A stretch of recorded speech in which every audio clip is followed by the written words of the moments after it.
ઘણી મોટી સંખ્યામાં તમે અહીંયા પધાર્યા છો, તમારો બધાનો અમે આભાર વ્યક્ત કરીએ છીએ।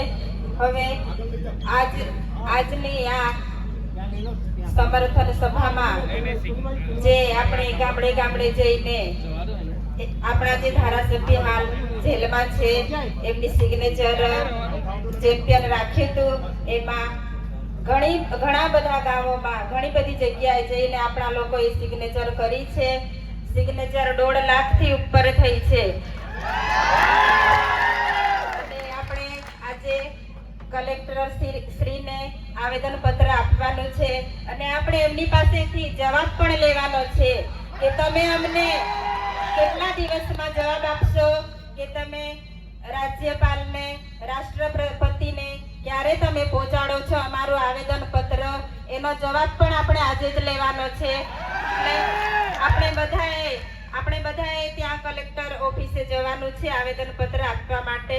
હવે ખાસ તો હું જ્યારે મારે એકલા હાથે લડવાનું થાય છે ત્યારે તમે બધા તમારું કામ છોડીને હર હંમેશા મારી સાથે આવીને ઊભા રહો છો, એટલે હું તમારો બધાનો સાથ સહકાર ભૂલી નથી જતી। હું યાદ રાખું છું, કેમ કે આગળ પણ આપણે એક પ્રોગ્રામ કર્યો ડેડિયાપાડા, ત્યાં પણ ઘણી મોટી સંખ્યામાં લોકો બધા પધાર્યા હતા, ઘણી દૂરથી લોકો આવ્યા, સમર્થન આપ્યું કે તમે એકલા નથી, અમે બધા તમારી સાથે છો એવું તમે મને કહ્યું। એટલે આજે હું તમારી સામે એકલી નથી, તમે બધા મારી સાથે છો। હવે આપણે જોઈએ છીએ કે ઘરનો મોભ કહેવાય, તેવી જ રીતે આપણા ધારાસભ્ય આપણો એક મોભ છે કે મોભ આજે જેલમાં છે, મોભ વગર કેટલી તકલીફ પડે છે તે આપણે બધા જાણીએ છીએ। એટલે આપણી લડત અહીંયા પૂરી નથી થતી, જ્યાં સુધી ન્યાય નથી મળતો ત્યાં સુધી આપણે આપણી લડત ચાલુ રાખવાની છે।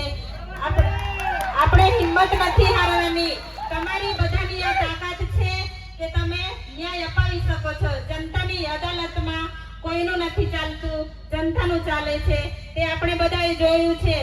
એટલે તમારો બધાનો સાથ સહકાર કાયમ મળવો જોઈએ। જે ધારાસભ્ય સડકથી સદન સુધી લોકો માટે લડે છે, લોકો માટે અવાજ ઉઠાવે છે, ઘર પરિવારની ચિંતા કર્યા વગર હર હંમેશા લોકોની વચ્ચે રહે છે, એ આ ભાજપના નેતાઓને ગમતું નથી, એટલે વારે ઘડીએ જેલમાં મોકલે છે, પણ આપણે એનો બદલો લેવા માટે તમે બધા તૈયાર છો ને? આપણે બદલો લેવાનો છે। 2027માં અંબાજીથી ઉમરગામ એક પણ સીટ લોકોને નથી આપવાની, બધી સીટ આદિવાસીની આવી જોઈએ।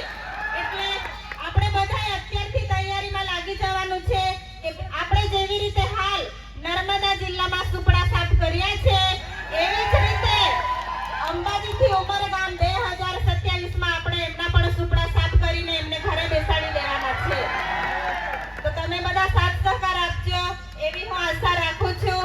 અને હવે ટૂંક સમયમાં તમે બધા દુઆ કરો છો, આપણી સાથે કુદરતની દયા પણ છે, તમે બધા સાથ સહકાર આપો છો, એટલે હું તમારી પાસેથી પણ આશા રાખું છું કે જ્યાં સુધી ન્યાય નથી મળતો ત્યાં સુધી તમે બધા મારા પરિવાર સાથે ઊભા રહીશો એવી હું આશા રાખું છું।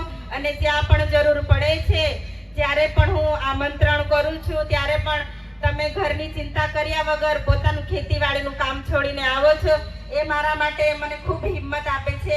એટલે આવી જ રીતે સાથ સહકાર આપો એવી હું આશા રાખું છું।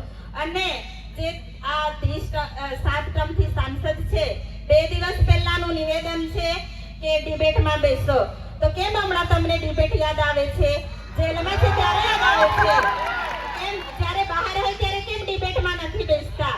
મનસુખ દાદા, તમારે ડિબેટમાં બેસવું હોય તો મારી જનતા સાથે તમારી સામે ડિબેટમાં બેસવા માટે તૈયાર છું, તમે આવી જજો। અમારી જનતા અને અમે બધા તમારી સાથે ડિબેટમાં બેસવા માટે તૈયાર છે। તમે બધા સાથ સહકાર આપજો એવી હું તમારી પાસેથી આશા વ્યક્ત કરું છું। આટલું કહીને મારી વાણી પૂરી કરું છું। આભાર। ડેડિયાપાડાથી હરિસિંહ વકીલ સાહેબ જો અહીંયા ઉપસ્થિત હોય તો સ્ટેજ પર આવી જશે। ન્યાય